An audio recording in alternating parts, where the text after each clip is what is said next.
Welcome to Overcoming Distractions.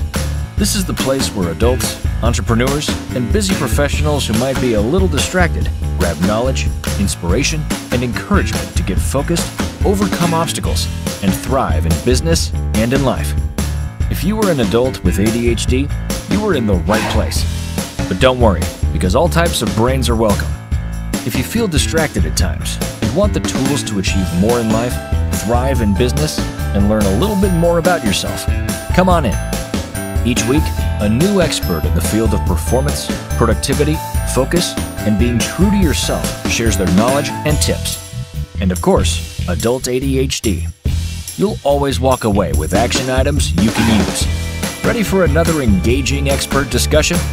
Here's your host, author of the best-selling book, Overcoming Distractions, Dave Greenwood. All right, everybody, welcome back to Overcoming Distractions. It is, I think, episode 71. You're going to want to double-check that for me. But at any rate, this episode is dedicated to all you people who grew up making up words. And while they might not have made sense back then, maybe they do today. And I know every now and then when you walk by somebody in the gym or someplace else and somebody annoys you and maybe you make up a word for that, well, guess what? I've got somebody that wrote an entire book of made-up words. So I'm hoping we don't run this by the AP style guide people, because who knows, they might not appreciate it. But today we have Grant Crowell on, and he is the author of Grantasms. And it is a book of made-up words, and it is dedicated to those of us who have neurodiversity in our background. And I'm going to let Grant really explain it. But he's got a bunch of words that he has created that has helped him manage his neurodiversity and can help others manage their neurodiverse brains. And it's actually pretty funny. You're going to find some stuff that you're going to want to use every day in this book. But Grant explains the book. He explains why he actually put the book together. And we talk about also his, I guess we'd call it his day job, where he's a team trainer for people, and some actually are considered neurodiverse, and how he may implement some of these techniques in his training. This is a interesting episode. It's a fun episode. It might be just a little strange, but we're all strange, right? We all have our own backgrounds. So let's go talk to Grant, and let's go chat for a few minutes with a bunch of made-up words. You're going to have fun with this one. Thanks.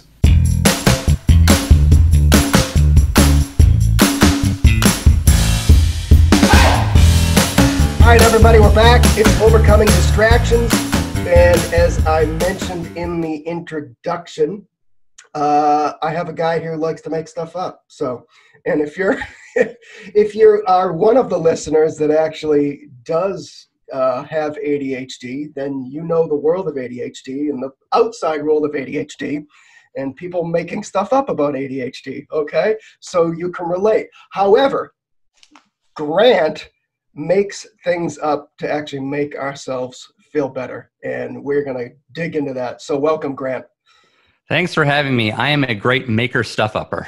Yeah, and you know what? If that's what gets us through the day, then I'm totally digging it. So, but thanks for reaching out. I think you called me once, and I broke my own rule of not making a note or putting on my to-do list, and you followed up with me again. So thank you for doing that. So it's a classic ADD moment on my part. So, but so I'm going to do my traditional. I am not good at introducing people. So give yourself a minute or so and tell people about yourself in the book. Thank you. Boy, telling an ADHD person who makes stuff up to talk about themselves is kind of dangerous, but here we go. Yeah, well, let's watch the clock here. Yeah, minute timeline. ADHD people need a clock by themselves. Well, thank you, David. I love your show. I love what you're doing, first off. And I always know to always follow up and do it because I forget too. So it is well worth it.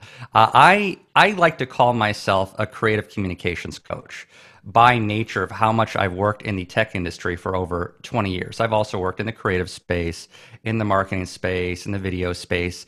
What I do that pays the bills with my skills full time, I am a contract learning facilitator for Dell Technologies for their digital events team. And what that involves is part of it is vendor management with all the great, amazing tools and technologies and platforms that you get from working with an enterprise level company. And the other part is being a trainer. Train a lot of the people both on the actual team that holds these virtual events, but also all of the stakeholders. Like these can be people who have to set up the events for the product business units. And we're talking about technology. In the space of technology, we're talking about not just the things you associate with Dell computers and other hardware equipment, but we're also talking about really high-end solutions. We're talking about things of how all the stuff that goes on in the background, but everything, network security, stuff that's really, really complicated with lots of amazing minds. So what's my job to do is to bring clarity, but also let people have fun while they're learning new stuff. In this case, it's a lot of people who are new to doing events. And with COVID, moving from physical to virtual events. And a large part of that means being not just clear with your communication, but very creative and getting people's energy going and helping with social anxiety, especially for a lot of people who aren't used to remote working all the time, and you have to adjust your communication style. A little background on myself. I'm born and raised in Honolulu, Hawaii. I did a long adulting in the Chicago burbs, so I went from super relaxed to type A. I now live in North Carolina for the past 5 years, and I also work remotely. And I've had a lot of experience working remotely. For my sidepreneurship, I mentioned about how I enjoy teaching tech people on how to communicate better and have fun doing it. So I'm also did a book about that, a fun one called Grantasms, Creative Twisted Words for Cool People, which is the culmination of my many years of word creations from my big ideas, small wonders, unfinished business. And all the times I thought there should be a word for that. And when the Standard Dictionary failed me, I thought, let me just talk about it, build a story. And then I found it was really good in helping with anxiety or awkwardness. And I could make connections with people that I otherwise wouldn't have. What is a grantasm? A grantasm is a twisted word or phrase with a relatable story for an enjoyable connection, like a smart connection, like how the neurons in your brain, now you can think in terms of doing things in sequence, how you can manage your emotions, how you can build better relationships with people, and especially for managing ADHD. Yeah. So we're going to get into some of your favorites in a few. So we're going to hold that for a few minutes. But tell me, what kind of spawned the idea? What kind of got pen to paper? Okay. Well, if I go back to my early years, I've always enjoyed making up words, but I think when I started to see the connections was in my high school years. I was a competitive cross-country runner in Hawaii. There's a lot of places to run.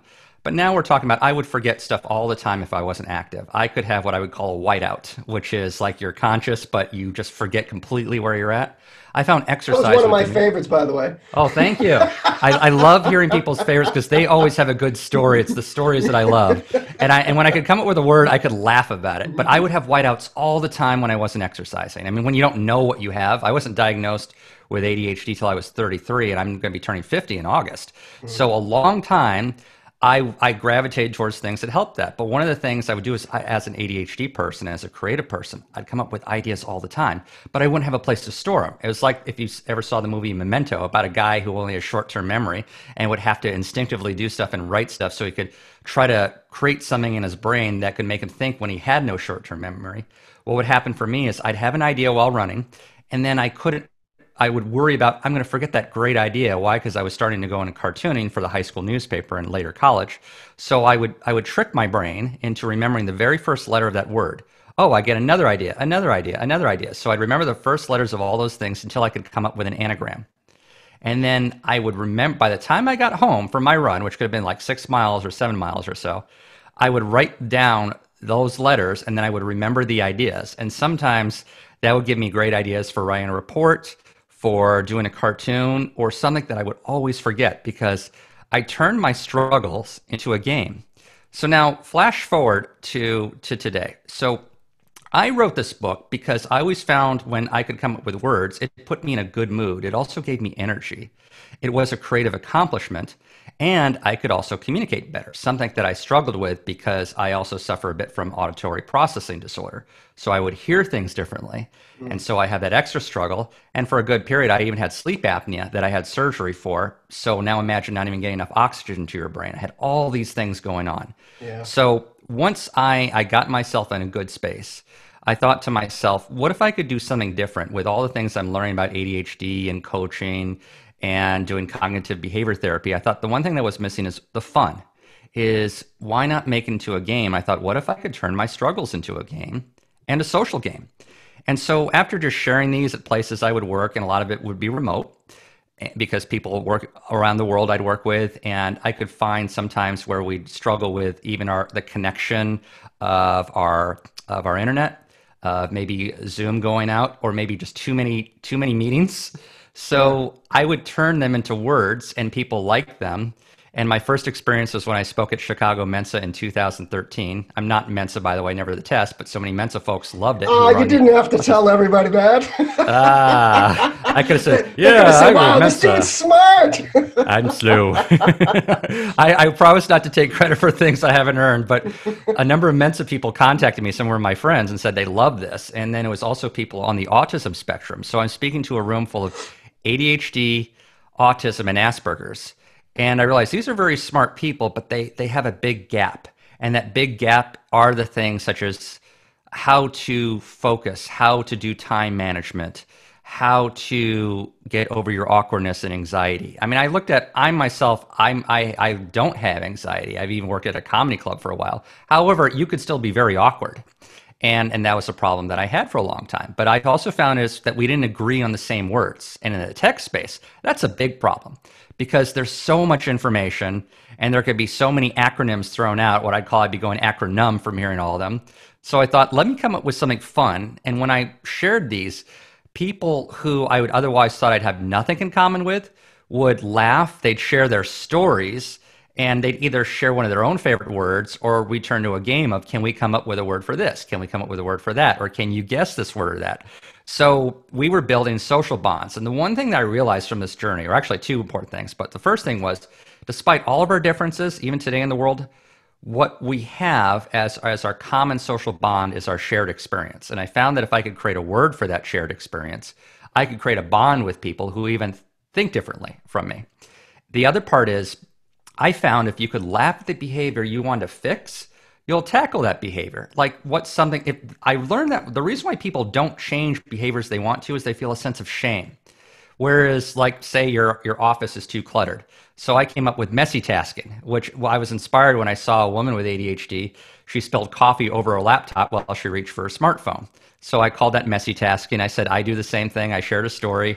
She told me the next time when it happened, she learned to laugh about it. And then the third time, she fixed the behavior because she put herself in a positive mindset. So just through the years, I'd build these things up. And then I thought, I have enough for a book.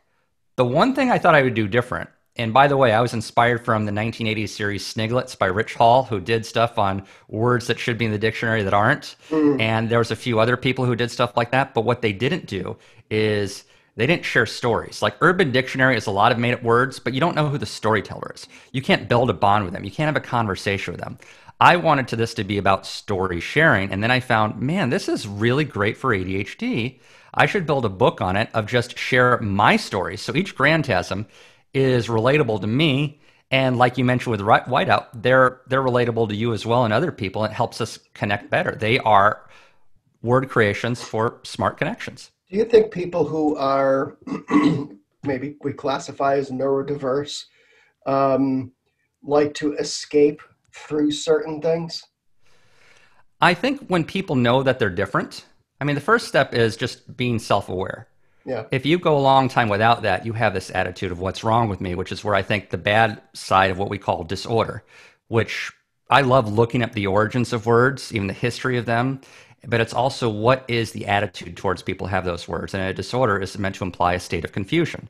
I look at that as before self-awareness. So it's true to a degree, but it's not true to when you have that sense of self-awareness. A neurodiverse person like me, I was gravitating towards these things because they helped with my dopamine. They gave me a sense of accomplishment, a creative accomplishment. So it built my confidence. I will say it built my charisma too. Other people found me more likable. So I agree. I think being neurodiverse, it's part of just understanding that you are different from what is considered to be on the spectrum. I mean, neurodiversity is what we consider to be, it's like a range of differences in our individual brain function and behavioral traits. And so you have to go by what is considered the norm. And that just simply means you're outside the norm, and outside the norm can be where you happen to be at. If maybe you're on a farm in Lincoln, Nebraska, then you might be outside the norm, but could function wonderfully in Italy because so many people are like you. So I think once you understand here's how you are different, both internally but also externally, you start paying attention to the things that give you joy, that help you with the behaviors that you want to fix. And in a way, the next step is adaptability on how do you get along with people who aren't like you? Because we could talk till the cows come home, and some people do about, oh, ADHD gives you this, and that. But if you go on certain Facebook groups, they'll say, other people not like us don't understand. Well, I think that's the problem. Well, see, that is a huge, and I go against, and I probably won't make any friends here, okay? But I see people on social media in the ADHD world, and even in the world of neurodiversity, will even widen the category there, where it's just complaining about things, and like you say, you don't understand, and this and that, and you know, and I get it. There is a, and like you said, you had a social media background where there's two schools of thought that, you know, the way to build a social media following is to just kind of bear it all, just go out there and just be you and show people you. But I'm not in that camp, you know. I mean, I can't bring myself to complain about a lot of things. Now, that being said, and I had a guest on a few weeks ago, and she sent me an email. I reached out to her, and she said, before I agree to come on, just let you know that I'm not in the camp of ADHD as a gift. And I said, you know, we're on the same page here. I said, you know, if managed properly and you have the right mindset and you put the right tools in place and the different strategies in your life, you can pull out the gifts of your ADHD. But you have to do that kind of foundation work first. I mean, would you agree? Yeah, I mean, I look at it, the analogy of we're both roughly the same age. Of when I remember in the early 80s, there was a show called The Greatest American Hero. And it was a guy who was given a superhero costume by aliens, but then he lost the instruction manual. So ADHD. So he's flying around with his costume, banging into buildings, trying to figure things out, and he doesn't have a coach.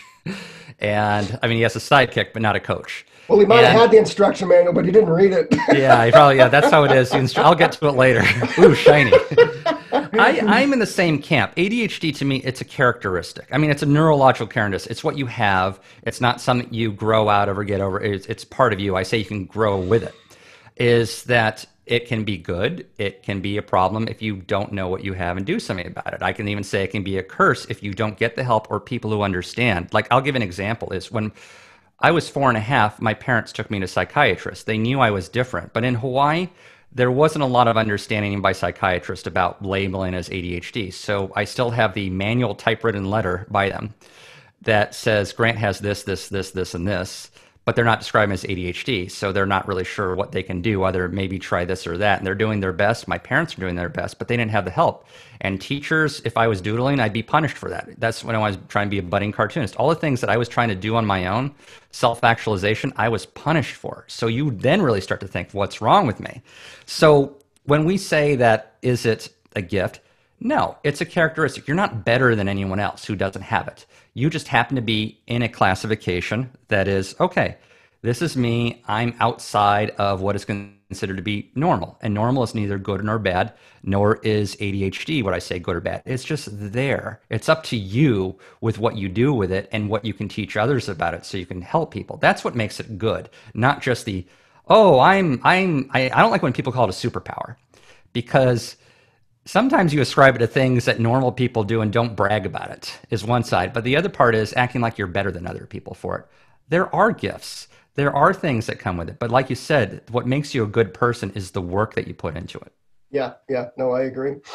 No, yeah, I think we're relatively the same age, and it wasn't just Hawaii that didn't have a complete understanding. Whether it's the education community or or the medical world, so to speak. I used to. They sent me to a child psychologist for a brief period of time, and I took it upon myself. This is when my parents let me take the bus from like one town to the next. I finally got to that age where they trusted me to go out on my own for a little bit, and I would go early, and I would go to the corner store, and I would get a huge box of Bugles and a big bottle of Mountain Dew. And I would pound all that down before I went into his office. I'm thinking, was that cruel? It's You like want to have fun with someone. it's like George Carlin says, he eats a bag of Oreos before he go into the hygienist, so to get his teeth cleaned. So the dentist can say, "Mother of all creatures, great and small," unless they say, "Now we're gonna have to do root canals." So that can work against you.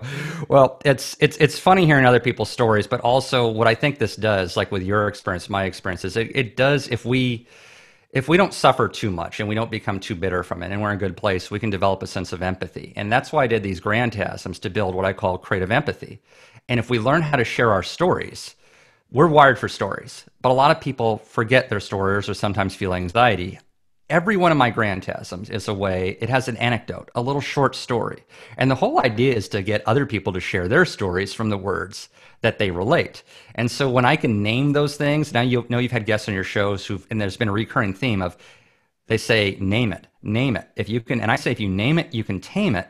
And now you can story share it, you can master it, and now you are turning those words into something positive. Just like with ADHD, I can say, okay, ADHD for me stands for attention dynamic hyper-focused dude. Or I can call myself Grantastic. So it's like, don't be beholden to words in their original state, in their state of order. Sometimes disorder is a good thing because it makes you look at things from a different perspective, a healthier perspective, a way to adapt to the environment that you're in. No, it's a good way of looking at it. And I think a lot of us do not like chaos. I'm putting my bunny ear quotes up here, but in some respects, if we can kind of plow through that storm, maybe good things are on the other end, right? Yeah, I mean, look at the struggle as you're going to grow. And this is part of a growth mindset.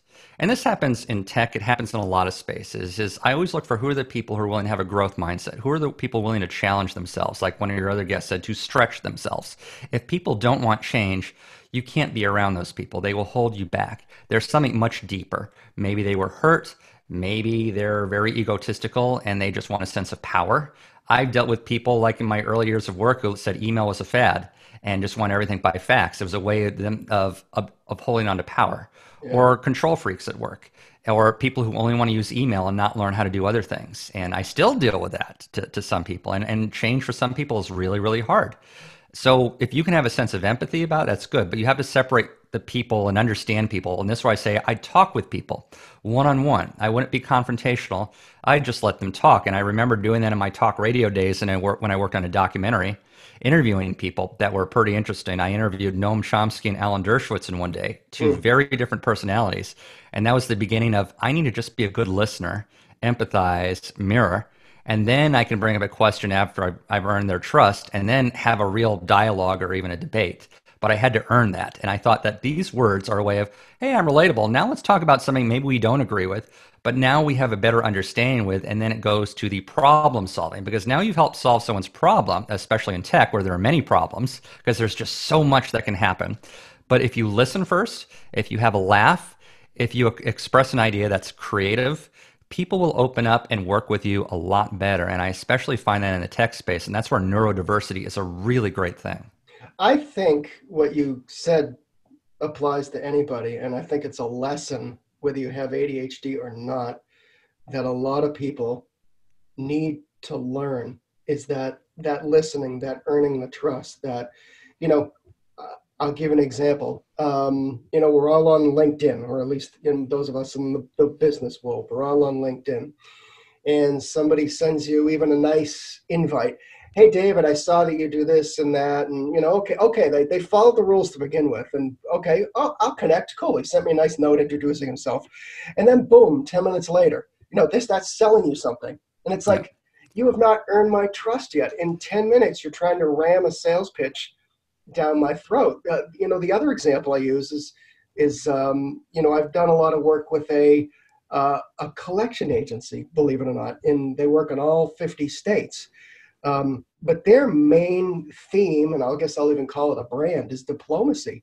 And you think of a collection agency, and all you think of is the 2020s and the Datelines and all that, where the guys in the basement and they're demanding money from grandma and all that stuff. But no, this company has really kind of taken a different turn. They get on the phone. They develop that relationship with the consumer that owes their client money, and they understand what's going on, and then they figure out a way to actually help the consumer. And in the end, they're helping their client as well. But they've earned that trust. And I think what you're saying is a lesson anybody can learn in business, is that a lot of people don't take the time to do that. Right. Well, you're right. You're definitely right about how I treat ADHD and how we're talking about how a lot of this applies to other people. The distinction I make with ADHD is intensity. And intensity includes two things: the frequency of something happening and the amplification compared to someone who would be neurotypical. But all these things are what people who are neurotypicals, normal people, also do. What I find is that if our brains, if there's something called neuroplasticity, where you can rewire our brains, I do consider people who first fall on the spectrum of being normal can exhibit maybe the negative side of ADHD behaviors if they work in social media a lot, if maybe there's a pressure on them to connect with 500 people on LinkedIn. And there's also, I'd also say, a mindset that maybe contributes to that, like social. When we talk about social media, we both work in social media. I was a social media director for a couple of years. Is some people, there's two camps of how people treat social. One is just access to as many people as I can. The other is relationships. I'm in the camp of relationships, but also things like customer care, of taking the time, of quality over quantity. The challenge is there are some old industries like cold calling where that doesn't work that well, and they're in an old mindset of that's how you're graded on. And so when I would get all these LinkedIn connection requests like you, I'd get really annoyed. I think I get more annoyed than the average person. So I would call these people LinkedIn greats. People who and I would sometimes have fun with them when I get the dumbest connections, and I take screenshots. I blur out the faces, but then I do have several posts on my LinkedIn page about be a LinkedIn mate, not a LinkedIn great. But I also came up with another word of don't be a digital douche. Yeah. and I was like, if I could come up with the words, I would laugh. I'd be in a good mood, because what you don't want to do is be overcome with negativity. And I know, like a lot of ADHD people, is we focus a lot more on the negative, even more than an average person. That's common. We do it even more. That goes back to the intensity part. So once you're aware of that, I would want to take that dark energy and turn into a game by making this a word creation challenge. And then it became fun. So the next time I was dealing with a LinkedIn great, I already had a mindset of how to handle that. Either I could just ignore it, or I could save it, or I could have a little fun with them. A little fun, because I would say they haven't earned my trust. They're not really being a great person here. They're probably, you just have to want to be careful with your time and not go down that rabbit hole of, oh, I'm going to get in this little flame war, blah, blah, blah, blah, blah. Instead, take that creative energy, and then I would share it with people. They'd have a laugh. They'd share their stories. And that's how I came up with a book. So I turned all those frustrating experiences, the digital douches, the people who just weren't paying attention or caring, and then build something. My goal was to reach the people who just didn't know any better or who weren't being mindful. I would call it the virtual ADD syndrome. It's not ADD. It's just something of the behaviors, of course. ADD is something developmental. It's not something you gain from being on social media 50 hours a day, but you exhibit those behaviors that are akin to that if that's all you're doing, and maybe the stress is on you. Maybe you also have a baby screaming, maybe you haven't gotten sleep. So your online persona starts to personify virtual ADD. It kind of carried on over, as long as I explain, saying there's a difference between someone like you and me who are born with it versus somebody whose environment makes these behaviors seem more commonplace. I say, for me to reach the people who don't know any better, let's have a laugh over it. Let's see what the similarities are. And so now neurotypical folks could laugh. They could understand a little bit more about ADHD. And I've even had a few vendors come to me and say from throughout the world, Yeah, I was diagnosed with this, and they think the United States is on the forefront compared to their own countries about understanding ADHD. So it's been an eye opener for me. Yeah, yeah, no, I agree, and I think I'll cap off our rant here, but you know, we're the ones that were, like you say, born with ADD. There is a specific, reason the way our brains operate, but then you see the way other people in our world, in present time, act, where they're driving down the highway, they got the phone in one hand, they got the makeup or the donut in the other hand, and they can't put their phone down, and and the list goes on. So I think sometimes us true ADDers actually get kind of a bad rap. Yeah, we're blamed for their behavior. I call that, by the way, that thing you described, messy tasking. There you go. And it's not multitasking because our brains don't function the way of doing multiple things with the same part of our brain. Now, you can do something like you can walk and chew gum. You can do a physical activity or something else that are using different parts of the brain. But what I hate it when people, and I will say hate because it's a strong thing for me, when people say, I multitask. Okay, so you're more busy screwing up. Mm-hmm. Or doing the wrong things because you're not single tasking. You're not focusing, and that's how we're wired. And that is a problem when people, maybe they're on a Zoom call, and if the person's boring, maybe they have what I call Zoom exhaustion. They've been on back-to-back-to-back Zoom calls. Yeah. And if I use those words, they can laugh, and then they can be a little more self-aware. And maybe they can say, let's give ourselves a 10-minute break before the next call so we can reflect, so we can write notes.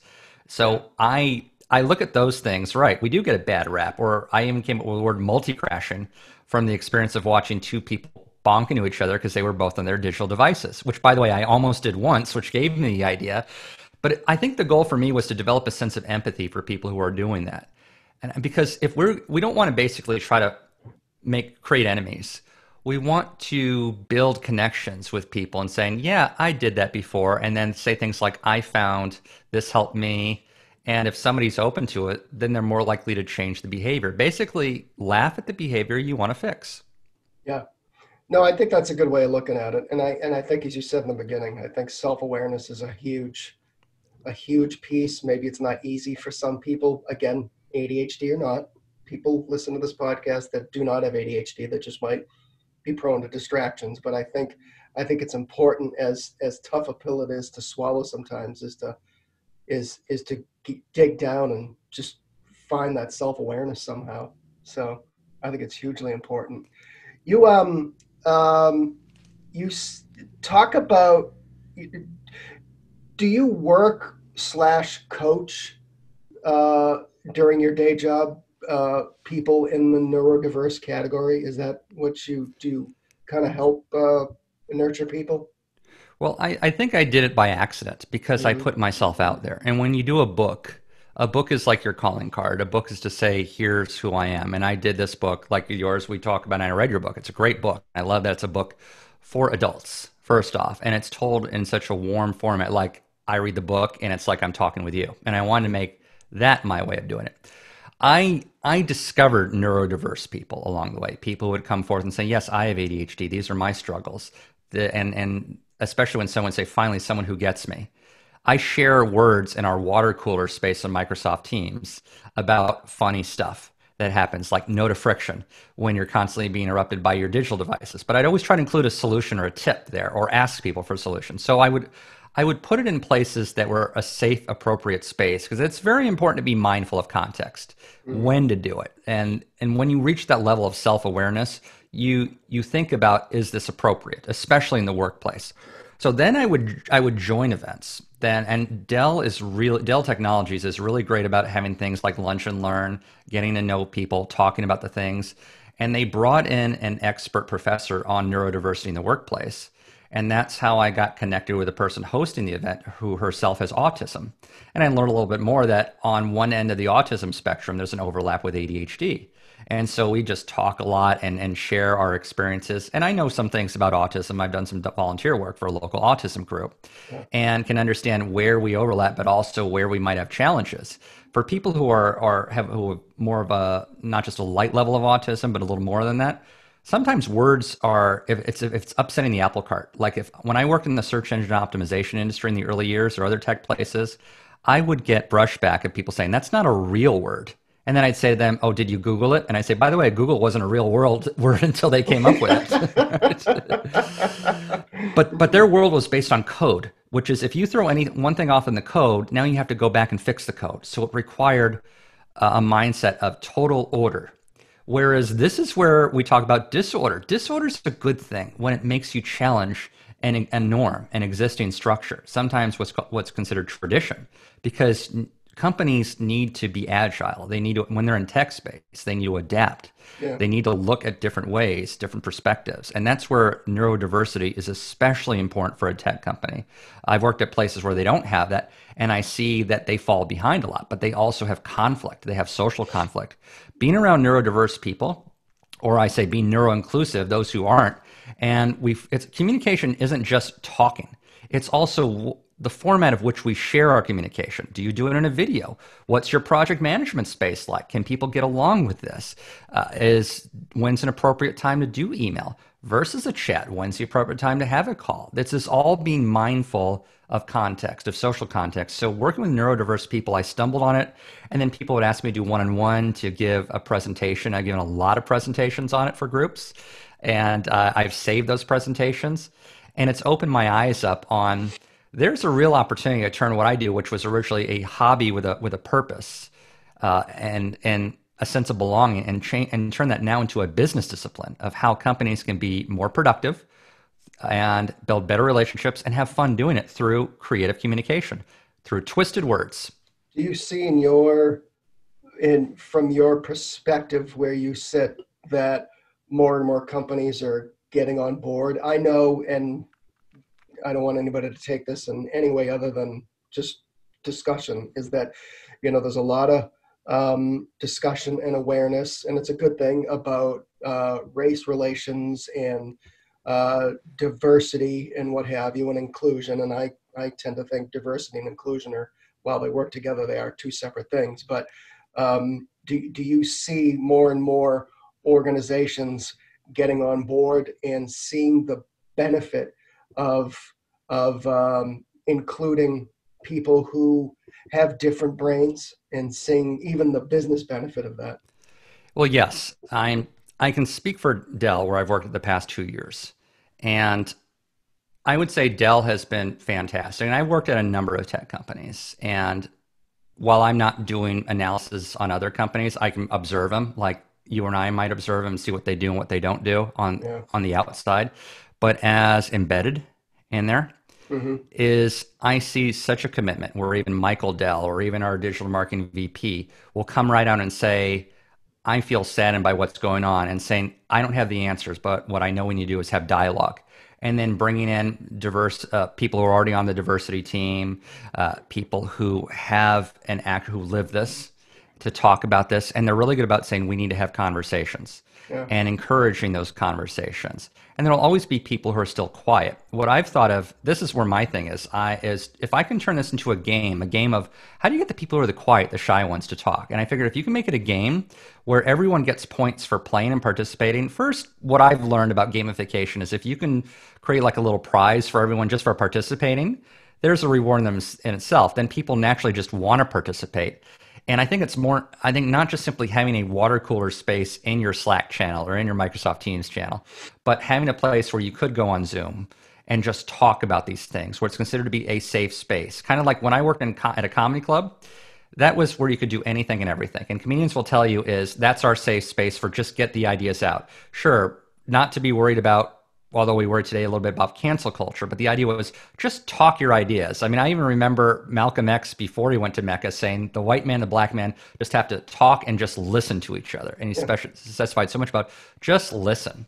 And what I like about in this time, when we are dealing with issues that are really important, like Black Lives Matter, also COVID, also the economy, is just let people talk. If somebody says something that you feel has racial undertones, or you might even say is racist, just let them talk. I learned that when I was in boot camp in the age of 18 out of high school, and I went from Hawaii to Fort Leonard, Missouri, or as the locals call it, Missouri.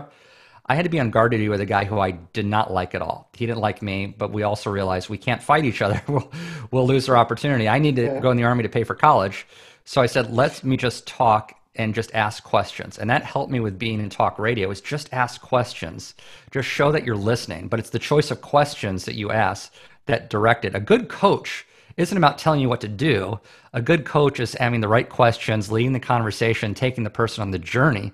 So it's self-discovery. It's like the difference between knowing the path and walking the path. Yeah, and I find people neurodiverse, whether it's ADHD, autism to a greater degree, do have difficulty asking those questions. They're in the you know, the show Parenthood is a perfect example where they just talk about the son being in their world, okay, and that's all that kind of matters to them sometimes. And again, it's autism to a greater degree.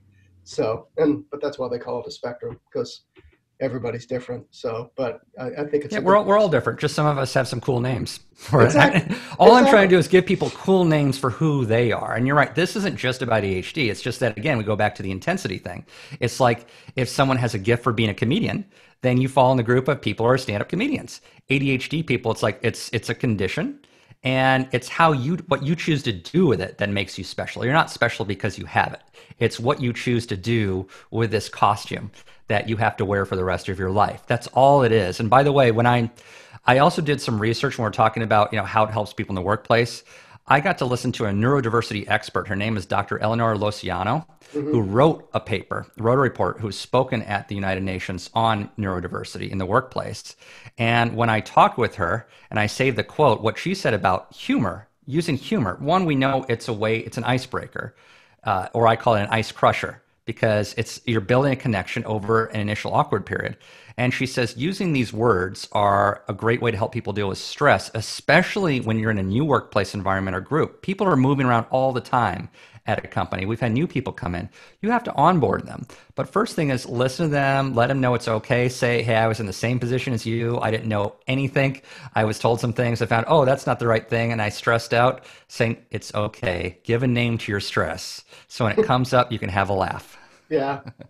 All right. So let's get down to some of you've already mentioned a bunch. As we kind of wrap up, let's go through some of your favorite made up words-Grantasms. Let's do it. Let's have some fun. Well, I mentioned one that I'm going to use is Zoom exhaustion, which is when you have so many back-to-back Zoom meetings that you're suffering from huge fatigue. And I think one of your previous guests I talked with, she told me the word she likes to use is a zombie. When you have so many of them, you feel like you're a zombie, like she has to do for her coaching. And that was Jen Coker, great gal, a fellow comedian too. Love that interview. So here's another one. I'm going to go through a few of them. Schizophrenia. That's when you friend so many people, you forget what you friended them for, or you actually end up accidentally friending yourself because you have more than one profile. That's happened. I'll give you one that's true. Important, boring but important. Like, oh crap, I'm a business owner. I got to do my taxes. I hate doing taxes, but it's important. It's boring, but it's important. Here's another one. Funcrastination. When you're putting off what you should be doing because the thing right in front of you is shinier. That's the challenge with ADHD. Even if you love what you're doing, like writing a book, it's novelty. It's something that the newness that attracts you. I can also say this is very true. Acronym. When you get numb from having to hear so many damn acronyms. I hear hundreds of acronyms at work, and people don't explain themselves sometimes. So I could laugh and say I'm acronym, but then I'd also use another word called acronamaste, which means I'm at peace with all the hundreds of acronyms I have to remember. You must get buried in the tech world with those, huh? You do, but here's the great thing is you feel the power of your creative force, and it opens your mind up to solutions and to problem solving. So what I did is I created a glossary inside of Evernote, and so I became the librarian that people would ask me for, that I could just bang pull it out because I developed my quick system, and now I was able to bring it over to a shared space for what are the most common acronyms and build a roles and responsibilities guide. And one of the things is, what are the most common acronyms this team uses? Boom, here you go. Here's our glossary section. So I took a frustration and turned it into a word creation game. Here's another true one, amnesia. It's when you forget what all those apps on your smartphone are for because it was so cool to download them to begin with. That's a good one. And I love, or I'll tell you something that I use often in the physical world is called a business discard, which was a business card you know you're going to be getting rid of after you get it. It's like people put no thought into it. They're just throwing them out like candy. Another one that I think was fun, what I would use often is voluntold, when someone else volunteers for you for something. And that would happen to me. Oh my God. This is really good. PowerPointless. It's when you get a presentation that's either boring or it has 100 bullet points on it and you get overwhelmed because people feel a need to cram all of their thoughts right out to the public because they don't practice public speaking. Another one is a no show, when somebody keeps on promising they'll show up and then they blow it off or say, oh, sorry, I got things going. Or a nonference call, which is someone's on mute the whole time and other people tell them, you're on mute, and no one hears them. Or they forget to join. And one of my favorite ones is GURK. GURK is how I describe myself, and that was one of the very first words I presented myself with. It was the word I used at the Mensa conference in 2013. And a GURK is a person who identifies as a geek, nerd, and/or dork who is striving to be an awesome social citizen and feels connected to the work they do and the people they do it for. So those are a smattering of the words. I am working on a second book called GURKs for Work, which is a modern, relatable, funny guide to remote working with a lot of twisted, made-up words. Well, that's timely. So it's certainly timely. So how can people find the book? The book is available on Amazon. The title is Grantasms, Christed. See, I just combined two words right there. I was supposed to say. There you go. See, we're on the fly here. Christed. That was supposed to be creative, twisted words for cool people. I step over my words. And now if you step over your word, you can develop a portmanteau, which is a combine of words. Christed. Creative, twisted words for cool people. See, David made me do it. That's right. So it's on Amazon. It's You're an welcome. ebook. Thank you. I got to give you credit for that, Dave, in the book. Christed. And sometimes it's from talking fast, and ADHD people are known to talk a little faster. You're a lot better at that. I talk fast. It's on Amazon in ebook and paperback format. You can also find me on where else? LinkedIn. My name, Grant Kroll, with 2 L's on the end. I am very, very Googleable. I have a YouTube channel under my same name. I also go by the name One Twisted Squirrel, which is a company I did for a while. So I have a YouTube channel with a lot of funny videos on there. And I also have an Instagram channel, my personal one, for Grant Kroll and One Twisted Squirrel. And I do have a Facebook page, but I am saying that I'm going to be scaling back from social media. I want to do it in a way that's natural, but I also want to say there are other places where we can connect, where we can talk. Email me. You can email me at my name, Grant, Grant.Crowell, Crowell, @gmail.com. We don't have to do everything that's out there. Do what's natural. These things are supposed to complement our lives, not take over our lives. But yeah, there's a lot of ways you can reach me. And if you like what you hear on here, I'm interested in hearing about your favorite word or a word that you're trying to come up with or an idea. It's great to story share. That's a wrap, everybody. Thanks so much for hanging out with us and hanging out to the end of the podcast. I hope you've been able to take away something from our expert guest that you can implement in your life and your business. And I value each and every one of you. If you like what you hear in the podcast, you like the experts that I have every week on the podcast, I'd love for you to hop on iTunes or your favorite podcast platform and tell us what you think. Give me a positive review. It helps reach more people. If you want to learn more about me, you can go to overcomingdistractions.com. There you can find all the past podcast episodes. You can find a copy of the book where you can get a link to Amazon or Barnes & Noble. So until next time, thank you so much.